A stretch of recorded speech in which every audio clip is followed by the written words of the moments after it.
Dana, it's fantastic to talk to you. You too.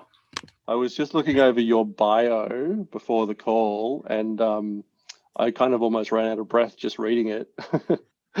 Let me see if I can run through and do it justice. So, certified diabetes care and education specialist and registered dietitian, certifications in insulin pump therapy and obesity interventions for adults, bachelor's in science with honors at Austin University, volunteer of health education initiatives, a key role in establishing the first school-based health clinic in Chicago, degree in clinical nutrition from Southwestern, insulin pump and CGM guru, 20 clinical trials, pioneer in looping, research information liaison, JDRF, New York Marathon, not to mention trail running, yoga, skiing, jewelry.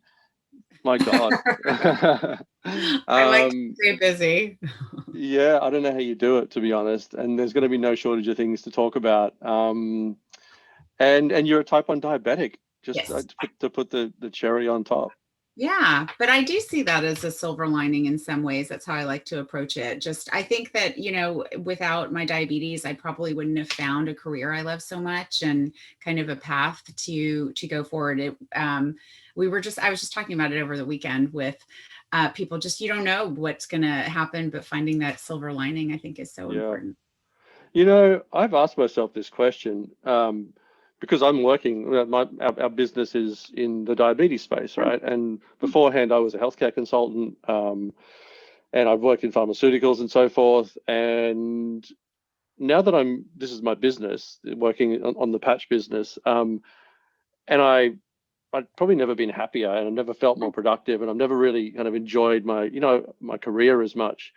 And I kind of go, I wonder if I had my time over, would I choose to not have diabetes? Because without it, my life looks very different.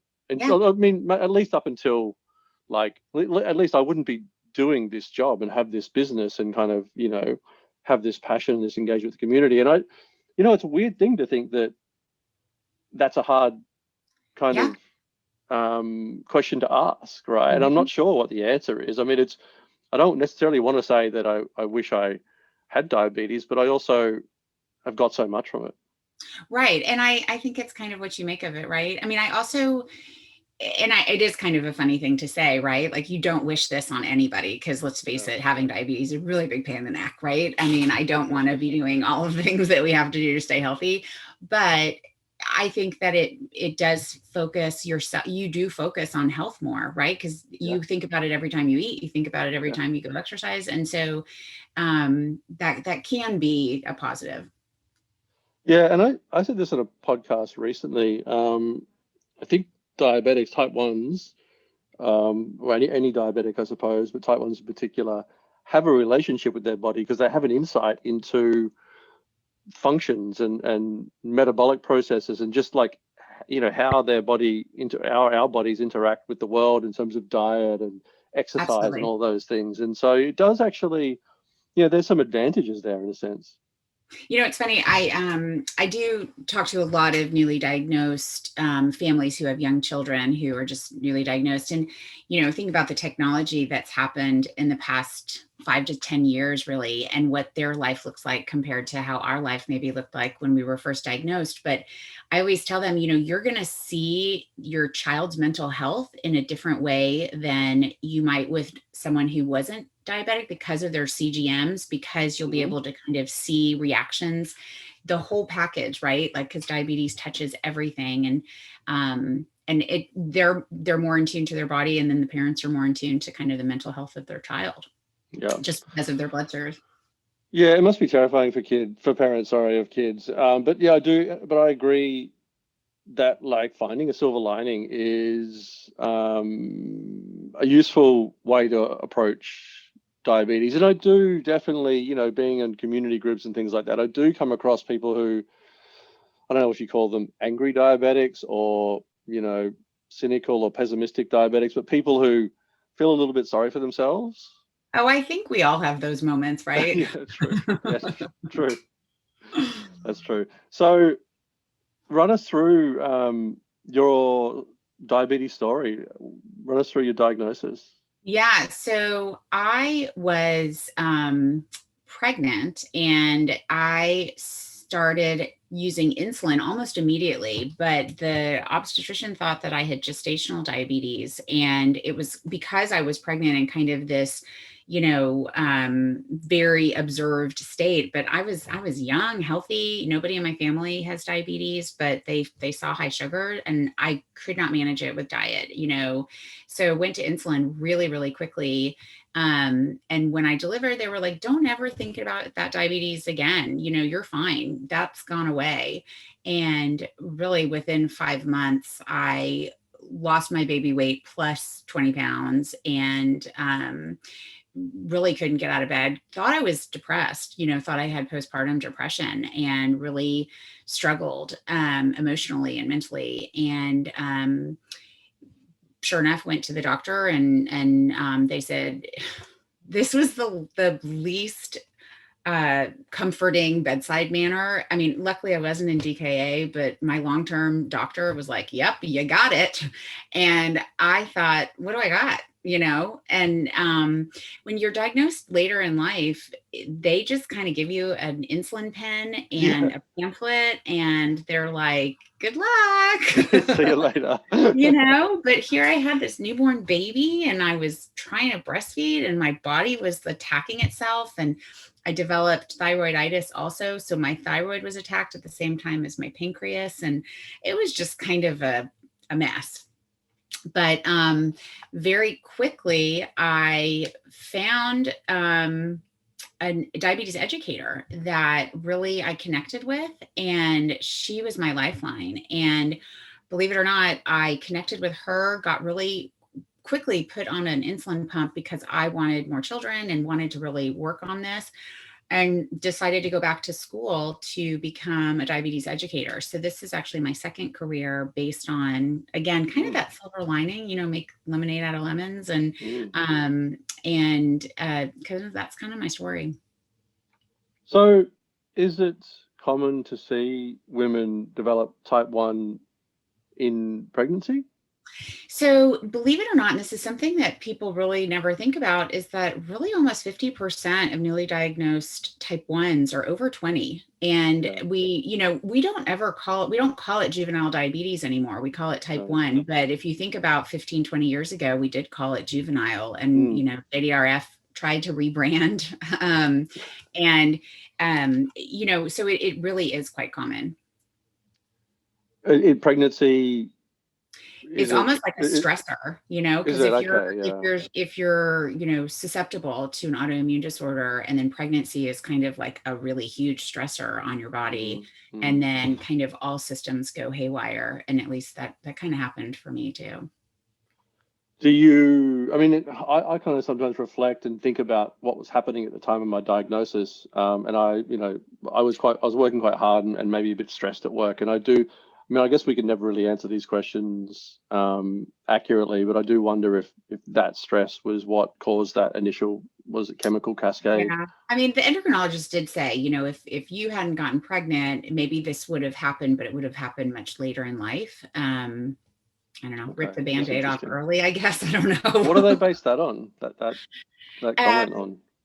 I don't know, and now, of course, just as a researcher, I always look into, what's kind of the cause, and we really don't know, except, so much is pointing towards the microbiome, which I just think is fascinating, and the changes that our gut bacteria are perhaps making us susceptible to an autoimmune reaction. That's really they're doing fecal transplants, which are quite successful. It's just really hard to get people to volunteer for that. I've heard of fecal transplants. What's the story there? So they're doing a lot of studies. I'm going to get the country wrong, but it's Northern Europe somewhere. And they have successfully done fecal transplants and reverse type 1 diabetes in mice. In terms of humans, I really don't know where they are. I know that there were a couple of investigators that were working on it and hopefully seeing benefit. So fecal transplants that make you that not type transplants the 1? gut bacteria, because it's really challenging. Your gut is made up of millions and billions and trillions of bacteria, and to change the diversity of your gut bacteria is really, really challenging to do, because you really get that microbiome from birth and your environment from when you grow up. And so they are finding that if the gut bacteria is so involved in type 1 diagnoses and progression, how do we change that microflora? And the one way to do it medically is through a gut bacteria transplant through feces. So that's not to cure diabetes, it's to prevent?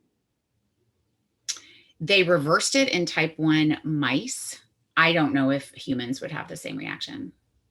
Wow, I wonder how Yeah, I that mean, it's happens. an unanswered question, but it's really fascinating. So they're doing a lot of research. There's actually a company in Israel called Day 2, and they're doing a lot of research on glycemic control with your gut bacteria. And they actually have a really smart algorithm that if you have a if you have a family history, a strong family history, or pre-diabetes for type 2, they will do a microbiome check of your gut bacteria through a stool sample, and they'll map it out and then kind of give you a diet to follow in terms of prevention. And they are trying to do that for people who have type 1 as well, not as a prevention, but after you've been diagnosed, to kind of eat in a way that makes sense for your microbiome to digest certain glycemic foods.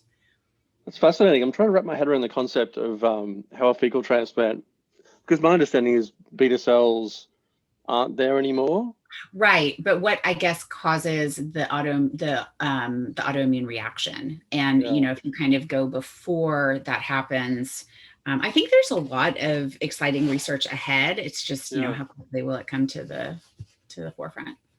Absolutely. So I'm looking at your bio, looking at how I don't know what's the word, embedded in the community you are, as a clinician, as a patient as well. My assumption is that your diabetes management is perfect.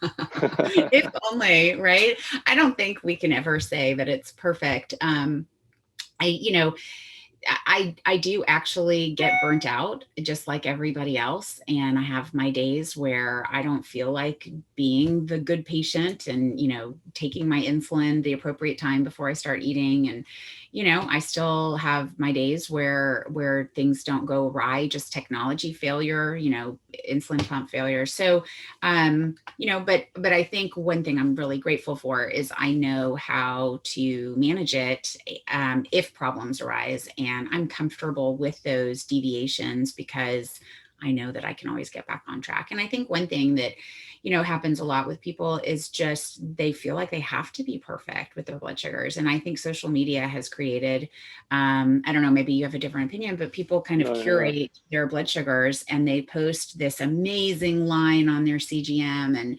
I'm 99% time in range. And, I think that we need to just be real and have those real moments where, yeah, I mean, my blood sugars definitely, vary like everybody else.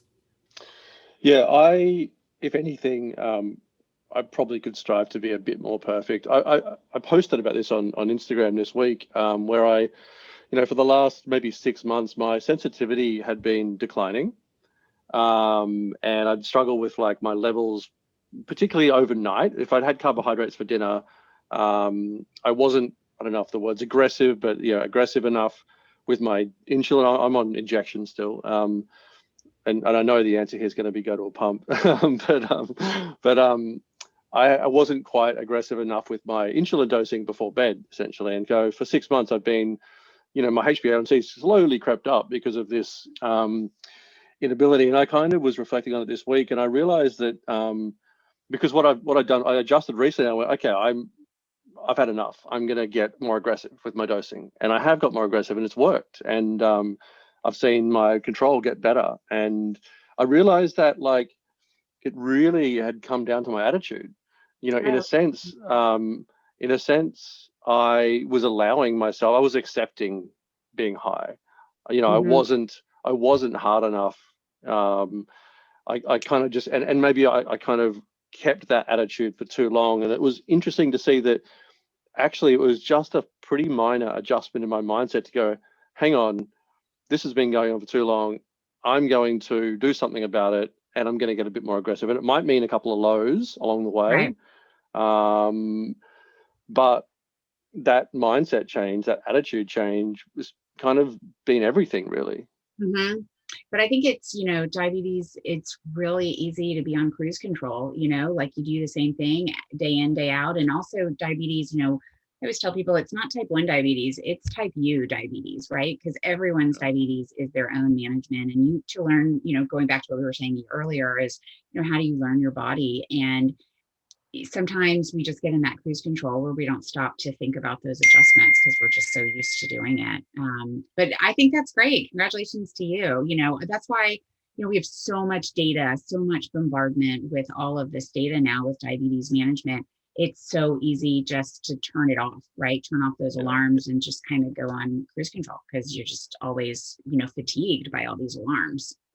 And because I think perfection isn't an option, ultimately, I think we end up choosing for whatever we choose, kind of one side of perfection. Like at the moment, I've gone, I'm going to choose the low side, right, for a while, because I've been on the high side for a while, and so that was another little just sort of insight that I got in terms of like the attitude to it, in terms of mm-hmm. you've almost got to make a choice, given that perfection isn't an option. You've almost got to make it, or I've almost got to make a choice which side am I going to be on for a Right, while, and right. you're gonna, there's going to be good and bad on both sides, right? Mm-hmm. Absolutely. And I think, to your point, a lot of people take that same side of control because lows are easier to fix quickly, right? And we like to fix those quickly, but the highs, they linger. We use fast acting insulin that between you and me is not all that fast, right? I mean, if your blood sugar is high, you want it to work like this instead of an hour and a half later, 2 hours later, that you start to see it creep down. So a lot of Totally. people do kind of err on those low sides, and I wish they didn't have to make a choice, right? Someday I think that technology will help us feel like we have a cure even if we don't have one. And so when I have spoken to experts about these scenarios, a pump option is really the main recommendation. Well, and I think it's because we have sloppy tools, right? I mean, you take a unit at a time, maybe half a unit if you've got a smaller, we've got an in pen or if you've got a junior pen, but sometimes you don't need a full half unit or full unit. And so I think it comes down to the delivery and the absorption, because again, we're still stuck with insulin that's really not perfect. We do think we're so fancy. We've got these ratios and we've got these factors and, but at the end of the day, the insulin we're using is just not physiologically similar in my opinion. It does pretty good, right? We're standing here and functioning pretty well, but it's not the same as physiologically produced natural insulin. It is interesting that insulin's been around so long. What's 100 years this year since it was used Yeah, successfully in a yeah. dog, I think it was. But the advances in insulin as a synthesized agent hasn't been that much. And you would think that with the profits that there are in insulin, that there would be advancements. And I have to assume it's probably because it's too difficult. Yeah, Not, and I surely it can't be the lack of research or the lack of funding that's available. Because I mean, I think companies would invest in it and find them if they were there. Yeah, that's above my pay grade, but I think that certain people are definitely working. And I think Stanford has some faster acting insulin that they're working on. Afrezza, I don't know if you have that. It's an inhaled insulin. I don't know if you've tried it. I mean, it works faster, but again, it's sloppy in terms of its delivery and absorption. The ultra rapid insulins that are out now, at least in the States, Lumjev and Fios, they, tried to move the bell curve a little bit faster, but between you and me, if I'm 300, I want 5 minutes working insulin. I don't want, 25, 30 minutes insulin. Totally. And so tell us about your work. Tell us about the work you do in terms of being a what is it, diabetes care and education specialist and dietitian. Tell us a little bit about what that entails. So, I work one-on-one with families and people who live with type 1, and we just dive in. I would say 70% of my work is now telehealth, and it was even before COVID, which is kind of ironic. So I work with people all over, and we now have the ability with technology to share so much in terms of blood sugar management. I mean, whether you're on a continuous glucose monitor or an insulin pump, there's just so much to share now and see insight. And so I really see myself as a coach, to work with someone to empower them to have the knowledge that I have so that they can make decisions every day on an hourly basis and manage their blood sugars the way that they want to and achieve the things that they want to do, whether it's, work or exercise or family planning. So I definitely feel like I'd form a really close relationship with people. Diabetes and food are such a personal thing to people, and everyone approaches diabetes management in a different way and the stress around it in a different way. And so that's kind of what my day is filled with, is kind of coaching and maybe mentoring people to achieve the best management for their diabetes and then achieve their best potential. And how are those sessions structured? And is it like, are patients with you for long periods of time? What do the sessions themselves look like? So usually the initial assessment is about an hour and a half because we want a good amount of time. And that's even after a really lengthy assessment that people fill out, so they don't have to ask you what your pump settings are, how much insulin you take at, meal times, and try to capture through that assessment, do you have fears of lows that are causing you to run high, or do you have fears of highs that are causing you to run low? And really kind of get a feel for what your attitude is for diabetes. Are you burnt out? Are you feeling too overwhelmed? Are you getting a good night's sleep? Diabetes affects every aspect of our life. And so it's a really comprehensive assessment. And then during that hour and a half, we kind of, get real really quickly and learn what somebody's health goals are and what they're trying to achieve with their diabetes, and where they feel like their support system has failed them. Maybe they have an endocrinologist that only has, 10, 15 minutes every 6 months to talk to them. And, maybe they haven't been educated on how to use their insulin pump correctly. I do find that it is really different around the world in terms of what education is available. And I think oftentimes people find a lot more support online and support, community or social media. But then they go straight to the advanced chapter of the book. And sometimes people miss the basic trainings in the beginning, like sick day management. We may not hopefully get some, COVID or something like that, but I might get a cold or the flu or a sinus infection. And I want people to know how to manage their diabetes when they're sick, so that when they're got a fever and they feel lousy, they don't have to relearn something. And so I do make sure that we start from the beginning, even for people who have had diabetes for 30 years. I think it's always worth the discussion of, how are you treating your lows? How are you managing sick day? I work with a lot of college kids too, kind of having that transition between pediatrics to adulthood. And that's another, different stage. And so I think diabetes evolves with life cycles. And so, trying to figure that out. And are people getting to you when they've got problems, or are people coming, more proactively?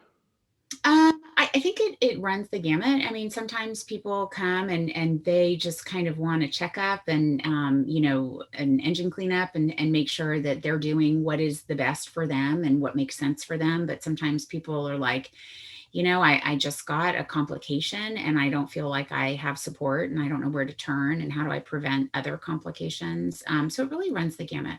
And also people's different lifestyle stages, someone planning a pregnancy or someone planning to go to college or move away from their family for the first time. And is everyone you see, are they all on pumps or no? So you'll see people on even without CGMs, or are you finding that everyone's on CGMs these days? I will say, I would say in the past just access has become easier for CGMs. And so I would say there's very few people I see who are not on a CGM. And to be honest, if they're not on a CGM, one of the first questions I would ask is why not? There's definitely a couple of people I see who are very, very reluctant. They don't want anything on their body, regardless of how helpful it could be. And so again, we need to meet them where they are, and people can, need to make their own decisions and what feels good. But I also think that, the CGM is probably the number one helpful tool in managing diabetes. I mean, just the insight in that and the directional arrows and the lack of finger sticks, it's a game changer. So, that is usually the technology that I will really try to help people understand the benefit of it. And it doesn't have to be all the time, right? We can just get some insight and help them feel better, and then kind of, decide if it's worth keeping on. Yeah, it is a fascinating mindset to think that there's a reluctance, and I think it does speak to just the different types of people that are out there, and the different attitudes, and but it is hard to imagine having, I know for myself, being on a CGM, like I want to minimize any time that I'm not on a CGM. I want to always have access to that insight, and I can't imagine going back now. Yeah. I mean, it is my security blanket, right? Yeah, I mean, totally. Even to the point where, like, I will, with the changeover in my Libre, I will start a new one, so I don't have that hour gap, and I'll use this reader to start the new one, and use my phone for the old one, right. so that I get I don't I don't like being without it even for an Yeah. hour. Yeah, I agree. Yeah. But I imagine it can be challenging, given you've got diabetes, given you're an advocate for these things, when you come and you meet people where they are, which may be at a place where, they're reluctant. What's usually underneath that? Well, I think that it varies. I mean, teenage girls, definitely, that's a tough nut to crack. I think that depends on your support system, when you were diagnosed, how normalized your diabetes has been made to you. I see a lot of lingering, just things that affect people if they were diagnosed when they were young, and maybe their parents struggled with some vocabulary that, oh, that's a good blood sugar, that's a bad blood sugar. If you always have a bad blood sugar, well, I'm not going to try anymore, right? I'm always failing. And so I think that the very first maybe 2 years of someone being diagnosed with diabetes is so important towards their attitude kind of for the rest of their life. If it seems too hard and they're never being successful, well, I don't want to try something I'm not doing well, and they don't really have a choice, but they definitely have a way of having that attitude. I see fears of lows really impacting people quite a bit. People who had a scary incident or car accident or just something that really caused a lot of fear. And it's hard to get over that, because you always remember that story, and you always remember how you felt when you felt out of control. So I see that as a big challenge to a lot of people. And again, CGMs with alarms, I mean, that can really help. But if someone hasn't made that leap, they're not there yet, it can be hard. Yeah, it is. I've had one seizure, and it was funny because it was classic. I was actually talking to a mate the night before this who got diabetes when he was an old friend. Grew up with him, and he always had diabetes since he was a kid. And I literally hadn't seen him for years. I saw him one night, and actually I had got diabetes as a 30-year-old, and I saw him, this was as a 35-year-old or something, and we were just kind of comparing notes, and I was saying, I've got such good control. I'm, because he used to have quite, not regular, but he probably had more seizures than what, it stood out to us as kids, because we were like, he's it seemed to happen, and I remember saying to him that at night, I remember saying, oh, I look after myself, I'm never going to have one of those. It's never going to happen to me. And Yeah, never say then never, right?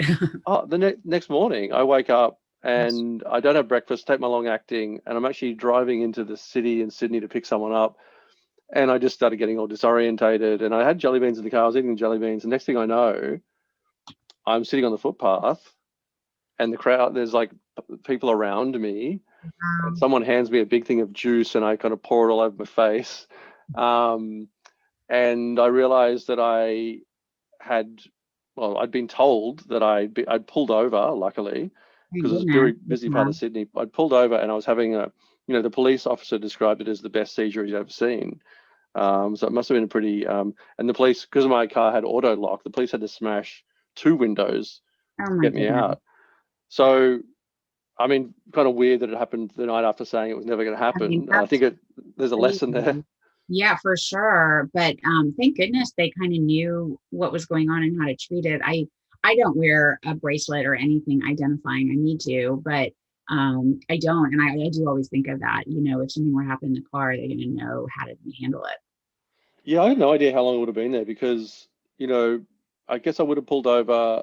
I was having a seizure. The public must have seen me. Luckily, the police station was across the road. Someone's run across, got the police. Oh, They've yeah. come over. They've got me out. The ambulance. So when I got there, there was police, there was ambulance, there was public. So I don't know how long from when it started to when I was, when I came out of it. But I definitely after that I kind of had a lot more respect for it, for being careful, Yeah, and probably went a bit high for a while afterwards. sure. Anyway, I don't know how we ended up going down that path, but Did you have a that's my CGM on at the time? no. This was, I only found out about CGMs 3 years ago. It was funny, and this was another lesson for me. Like I have been fairly disengaged with medical care because I used to have like these experiences with endos where I'd go in, they'd ask the same questions, and I'd walk away going, I'm not really getting a lot here. It's not that helpful. So I kind of like did, just drifted away from, healthcare in general. Um, and what that meant was I didn't have that link in to find out about technologies Gotcha. that were coming Yeah. along. And I think this is a really good lesson for people that, even if you maybe you don't get, immediate kind of benefit, like staying engaged to some degree, you're going to find out about things when they come. You're going to, so in hindsight, I wished I had have, been more connected to the community. But I think, I'm guessing actually when I had this would have been about, geez, I don't know, maybe 10 years ago now. So I'm guessing that there probably would have been like Dexcom G5 or G4 if there was a Yeah, it was G4. probably a G, maybe even the 7, 10 years ago. But access is a huge issue. I mean, in the States, it's all about the dollars and how accessible the best and the brightest of technology is. But yeah, 10 years ago, there was definitely CGM out Something. there. It wasn't as accessible, No, for that's the sure. sense I get. Like I guess now it seems like if you're type 1 and you're not aware of CGMs, then that's weird. But Yeah. but I'm guessing that back then, and I don't know do you have any sense of what the percentages are of type 1s who would be on a CGM? Because I did, I had to go, there was an old CGM, it's called the Navigator, and it was big. And Yeah. I was one of the only trainers. So I would travel quite a bit to train people on this Wow. CGM. And it was really an in-depth training. I mean, now, you just watch the app on your phone, or you just kind of, watch a YouTube video, you're up and running in 5 minutes. But back then it was really cumbersome. And I would say a sliver of the percentage, and it was expensive and it all Mm. went, and it wasn't all, and it also wasn't as accurate. Right. And so there was a cost benefit of like, what am I getting out of this technology and wearing this thing, and is it all that great? So I guess it would have been reserved probably for more People who like severe. people who have seizures, or people who were hypo unaware, Yeah. people who just wanted the newest and greatest. I mean, I chose not to wear a CGM back then for that reason. Like, what am I gaining from that? Because there were so many issues. So you're looking at your bio, just back to your bio again. Your knowledge of pumps, I'm curious to get a bit of, like, just to sort of dig into, I suppose, to your experiences with pump technology, what the landscape looks like at the moment in that space.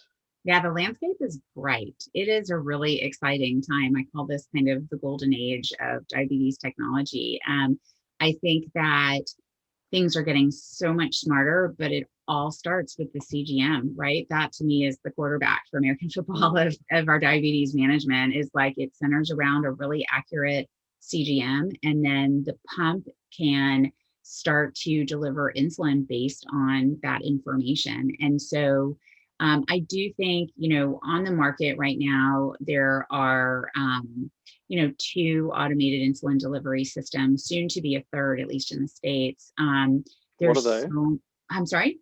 What are they called? Oh, so Medtronic has an automated insulin delivery system.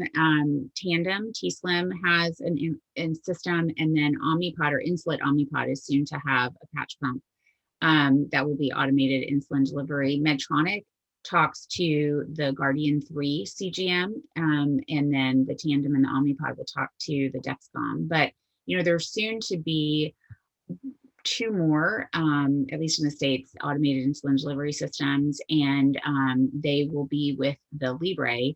There's dual hormone pumps that are being tested now with liquid stable glucagon. So instead of treating low blood sugars by either the absence of insulin delivery with a pump or carbohydrates, the pump will deliver glucagon.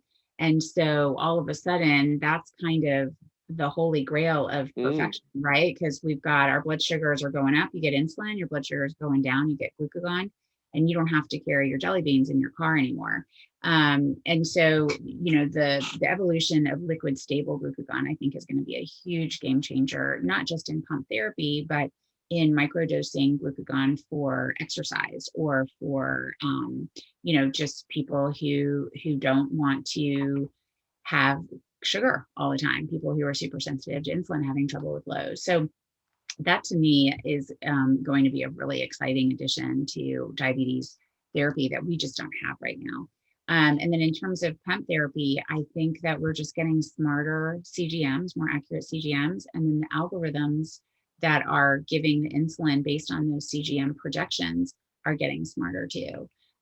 So you had mentioned before looping, and that is the most exciting thing I think that's happened to the diabetes community and ever really.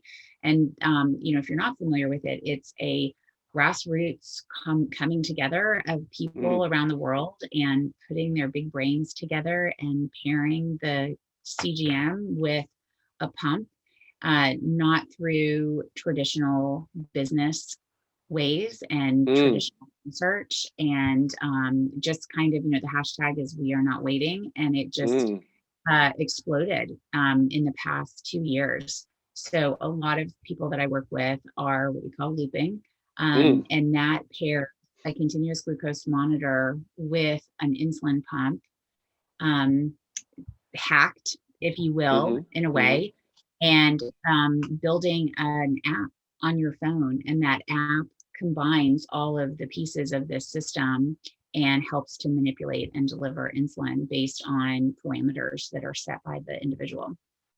I mean, to me, it's an amazing story.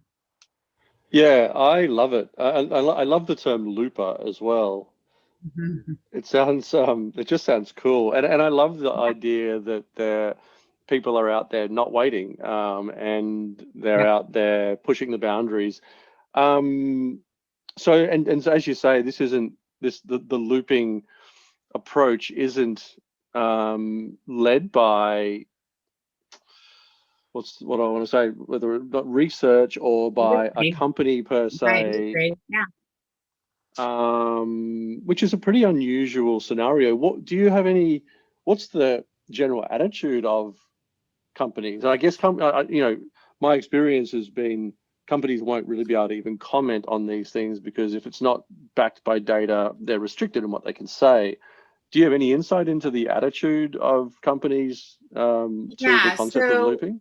About maybe a year ago, maybe it was before the pandemic started, there was a joint agreement with the big names in diabetes technology to all play nice with each other. So there is a kind of underlying statement now that at some point we will be able to choose technology to kind of mix and match, almost like an a la carte menu. I want this CGM to talk with that pump and kind of create a system. So there is kind of this stated, it was a public announcement that everyone was kind of like, okay, we're going to play nice with each other. But in terms of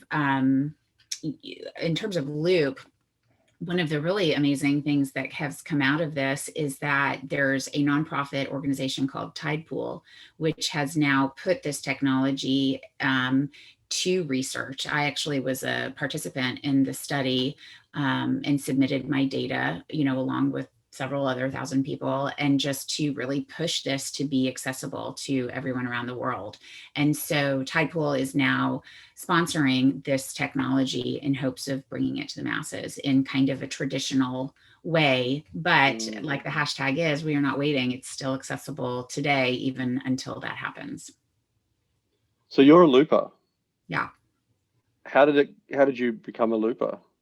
So ironically, I was at a professional networking dinner, and the speaker was the medical director of Insulin, who is the manufacturers of the Omnipod pump. And she had just moved from Stanford, and I was just talking with her, and she was like, and it was something that was kind of whispered, right? Nobody really kind of talked about. This was 4 years ago. These were early days of looping. And I just made it my project to find out everything I could. And back then it was a little bit more difficult to build.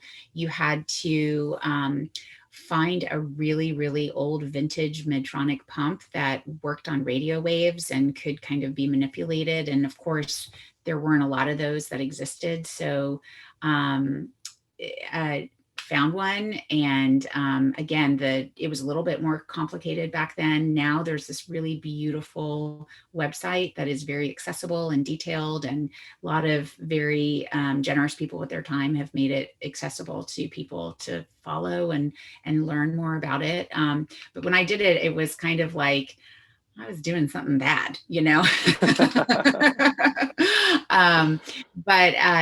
but just, one of the things about type 1 diabetes, and I'm sure you agree, is people are so generous with their time and with just their support for other people who have type 1. It's not a club you really want to join, but if you do join it, like, there's amazing people. And so, I had someone who helped me, kind of mentored me through, and I've been doing it ever since.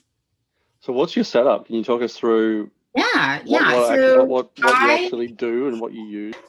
Do you have it's just about to arrive. I think it's this year. By the end of this year, the Omnipod is going to be on the market in Australia. I've got one just because I got one from the States. But this is like what I use for training too. And so, here's an Omnipod. It holds 200 units of insulin. There's a small little cannula that goes underneath your skin that delivers insulin. This works on a radio wave. And so the whole idea with Loop is that radio wave needs to be converted to a Bluetooth connection so that it can run off of a smartphone. So this radio wave talks to something called an orange link. And this is like a translator. So it's translating the radio wave to a Bluetooth connection. There's a couple of other kind of translators that you can get and buy that do the same job. I happen to like this one. It looks like an AirPod case, and I put a crash course or a case on it because I drop it all the time. And so that way it's protected. But this converts the radio wave to Bluetooth. It also connects my Dexcom. I'm wearing a Dexcom continuous glucose monitor that also runs on Bluetooth. And then this, we call it an orange link. It's orange. Goes to my smartphone and goes to the app on my phone. So this is a Looper app. This is a Loop app, and this shows that all systems are a go. I'm looping and things are golden. This shows my blood sugar. So this is my Dexcom number. And then this is how much insulin I'm getting from manipulation. So right now I'm running just a steady course of insulin pre-programmed. I haven't eaten dinner yet, so we're kind of solid. This is other just data, and this is my projected glucose. So it's projecting I'll be 114 Wow. in the future. So this number might change a little bit. It might give me a little bit more insulin to keep me steady. This is active insulin. Sorry. So you'll see right now, actually, here, this is kind of a cool thing. You'll see the manipulation may not make so much sense right now, but this is actually my insulin delivery. So I'm getting the baseline is the long straight line. Yeah. And this is giving me less insulin at some points and more insulin in the form of these, what we call micro boluses throughout the day. So a normal, a normal functioning pancreas does those micro adjustments all day long. A traditional pump therapy or traditional basal insulin through injections doesn't make those micro adjustments. And so every 5 minutes, Loop is making a decision. Do I need more insulin or do I need less insulin? But the best part about Loop is there are emojis involved. So this is just fun. It's got to make some part of diabetes fun. Totally. So for me to give food, so say for example, I'm having, pizza or something like that. I'll put, the number of grams I'm about to eat. And then depending on what I'm eating, there's, emojis that match the food absorption. Oh my God. That's genius. I know the emojis are just so fantastic, but there's ways to manipulate the insulin for exercise. I can adjust when when I'm sick or stressed or high fat foods, and so that's kind of the system in a nutshell. So I'm trying to get to the understanding of like what's the looping part. So is it just the combination of data? Yeah. Is that really what it is? Combination of the CGM pump and just kind of a closed loop. And the reason I think for the name, and I don't know this for sure, but my assumption is that we have always considered artificial pancreas technology needed to be a closed loop. And it needed to be a closed loop that maybe the user wasn't even involved in carb counting. That would really be the holy grail, is like, I'm done with counting carbs. And there are some systems that are being used similar to Loop. It's another DIY or do it yourself. And they work on small, medium, and large announcements of carbohydrates and not necessarily fine tuning your carb counting skills. When we get to that and that's available to the masses, I think we can call that a big win for all of our work against diabetes, is that, we don't have to work so hard for our management, but we've got technology that's adjusting all the time for us. And we don't have to work so hard at choosing foods and glycemic index and, counting our carbohydrates and subtracting fiber, not subtracting fiber, all of that goes into your food choices. And then, my goodness, if we get glucagon to help with low blood sugars, I think let's call it a day. Pack it up. It would be great if we had, like, how you take a photo of your plant and it diagnoses what the problem is, if there's a problem, and it helps you fix it. It would be great if we could get, AI that you can take a photo of your food and it just converted that into, it actually added it into a looping type setup. Right. I mean, it'd be fantastic. There was an app that was working on it. This is several years ago. And I mean, talk about complicated, right? Because like the sheen of the marinade that you're using and how much sugar is in that. And Impossible. I mean, there definitely was some attempt. Food logs or food just carb counters on the phone have become so amazing, and just the availability of just asking your smartphone assistant, you got Siri or Alexa or Google Home. I mean, they can just carb count, which I always tell families, just ask your technology to carb count for you. And we That's a had that great 5 years ago. idea. Yeah. So just say, hey Siri, I'm having this brand of pasta, and tell me what the, yeah, that's fantastic. Yeah. Actually, that's a great idea. I know. Siri's super good at that. She's a good carb Yeah. So what about your diet? Do you, I don't know, do you have a special diet? How do you look at, given your experience and your embeddedness in the community, does that equate to something in your diet that is different, or, yeah? Yeah, I get this question a lot.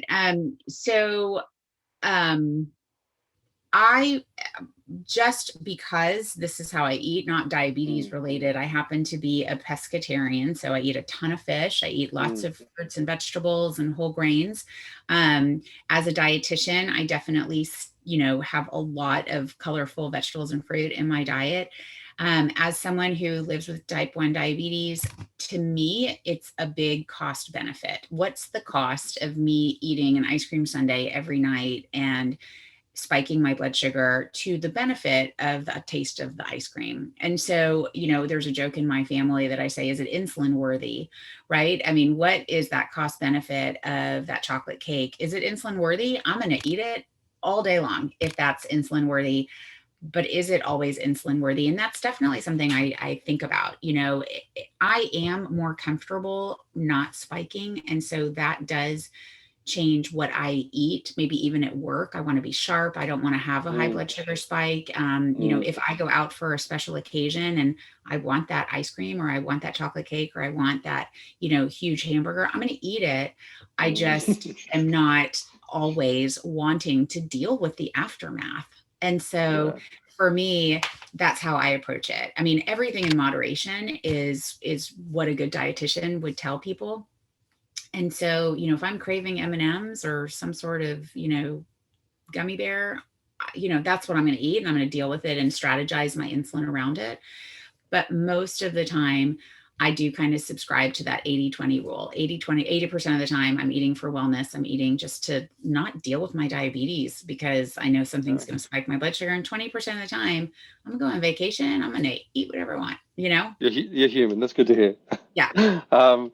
And so what's next for you in terms of the work you're doing? What's the stuff that's coming up that is exciting for you?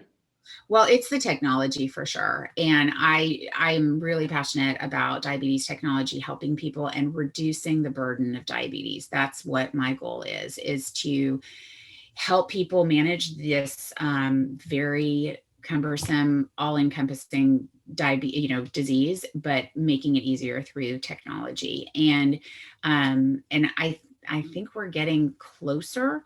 My concern is that, it may not be accessible to everyone. And so I want to work to help make it accessible to everyone who wants it and who needs it, whether that's through advocacy, whether it's, just kind of education.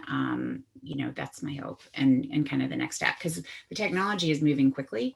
Not quick enough, but it is moving quickly. And again, I don't think we'll have a cure, but I think technology will help us feel like we have a cure. And so I just want to help kind of get that out there.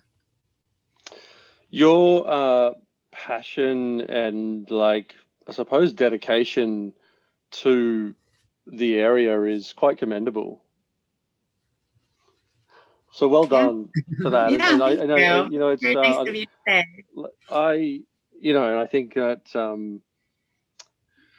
it's helpful to have, I've learned stuff on this call. So, I think our listeners will be really grateful to have picked up the odd tidbit from the call. Can't thank you enough for your time. Yeah, absolutely. It was fun to talk to you. Really appreciate it. If people are interested in terms of the work you're doing or where they can find you, do you want to let people know? Yeah, thanks. So our website is integrateddiabetes.com, and you can reach me directly through email at dana@integrateddiabetes.com, and it's DANA. Super easy and short. I hope you're inundated. And yeah, thank you so much. And enjoy your evening. Yeah, thank you. Take care. Thanks, Dana.